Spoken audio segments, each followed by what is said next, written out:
Hello and welcome. Today, we're going to explore something of a quiet revolution. For generations, we've kind of built our world around this one ideal, the outgoing, assertive, fast-talking extrovert. But what if that's only half the story? We're about to dive into the hidden strengths and, really, the untapped potential of introverts. And that brings us to the big question, doesn't it? In our schools, our workplaces, our social lives, have we been looking at the person who reflects before they speak, who observes everything so deeply, and have we just completely overlooked them? We're going to unpack exactly why this happens and what we're all missing out on because of it.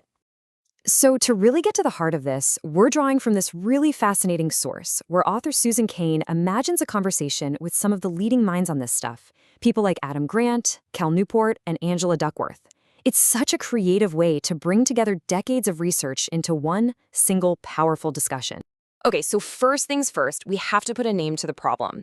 It's what Susan Cain calls the extrovert ideal, this really deep-seated cultural bias we have for noise and for constant visibility.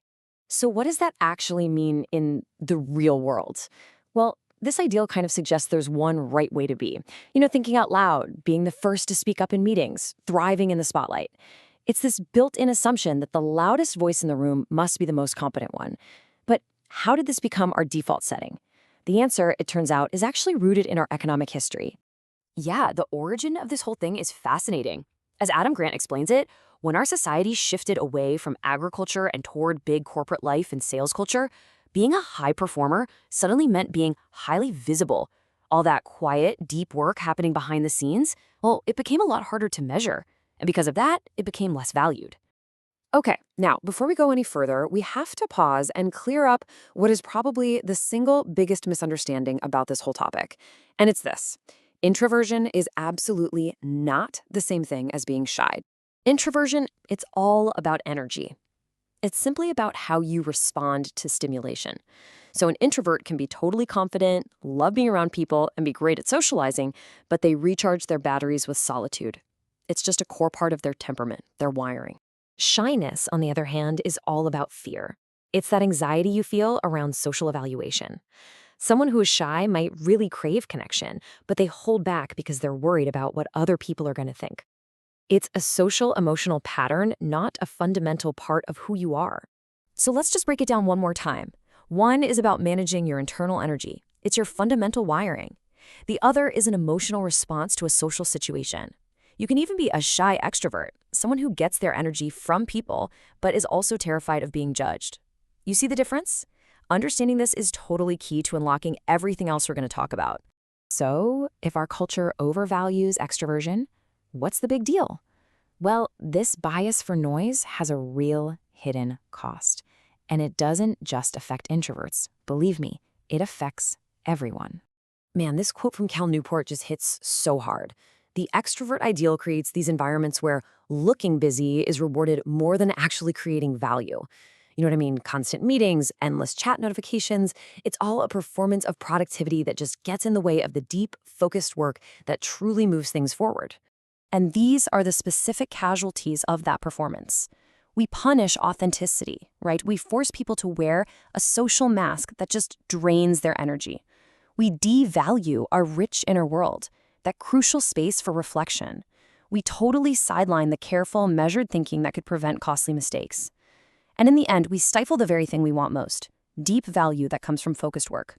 But this is not a story about what's wrong. It's a story about overlooked strengths. So let's flip the script and talk about the unique, often invisible, power that a quieter approach brings to the table. Think of this as a kind of superpower. Seriously, while everyone else is competing for airtime in a meeting, introverts are often the ones observing, listening, and connecting all the dots. They're way more likely to ask, hey, what are we missing here? And build on other people's ideas, which often leads to much smarter, more complete solutions. And then you have what Angela Duckworth calls quiet grit. I love that phrase. We tend to notice the loud, dramatic effort, right? But real mastery, real skill, is almost always built in that quiet, consistent work that happens when nobody is watching. It's driven by an internal purpose, not by the need for a round of applause. This is such an important reframing of what it means to be a leader. It doesn't have to be loud and performative. quiet leadership shows up as deep preparation, as thoughtful decision-making, and as creating an environment where everyone feels safe enough to contribute their best ideas. It's leadership defined by impact, not by volume.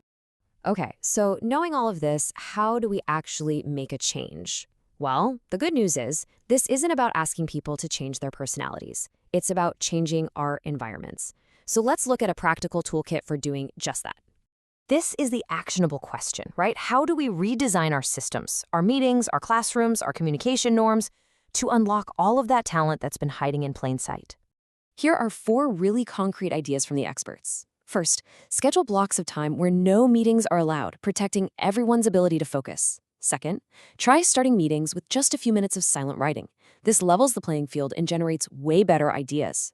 Third, let's normalize not responding to emails or messages instantly. And fourth, create actual physical spaces where quiet is the default rule. And remember, these aren't just little accommodations for some people. They are performance upgrades for everyone.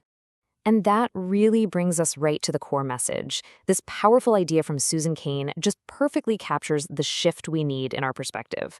The most enduring, the most creative, the most meaningful contributions, they often come not from all the noise, but from the stillness where deep thought can actually happen.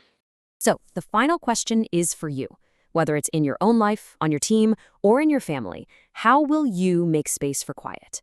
How will you start to honor the strength that's found not in volume, but in depth?